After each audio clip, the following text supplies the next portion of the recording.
So we do have, though, a clear plan based on a reasonable worst case scenario and based on what could happen. We plan for the worst and we work for the best. Sure. That is the approach that we take. So what is the worst case scenario? Well, under the worst case scenario, we would have to take some quite significant actions that would have social and economic disruption. And you've already seen some other countries take some of these actions. And we'll be publishing a battle plan this week that sets some of those sorts of things out.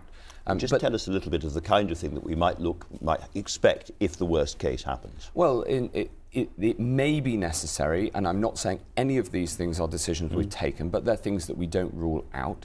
It may be necessary, for instance, to close some schools, but right now people should not be closing schools if there isn't a positive case and they don't have the advice from Public Health England.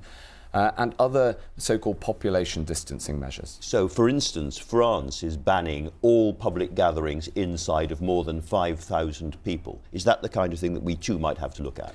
Well, we are looking at all those sorts of things. We do not rule them out, but there's also a problem if you make decisions like that too early. I absolutely see that. Because the top priority is to keep the public safe.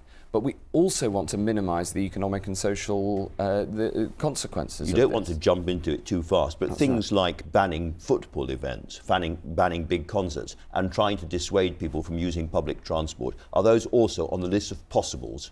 Well, we're looking at all options. Including those? Including those, but we will only look at things that epidemiologically, scientifically make sense. So taking the scientific evidence is incredibly important, and then you have to take into account the social and economic consequences.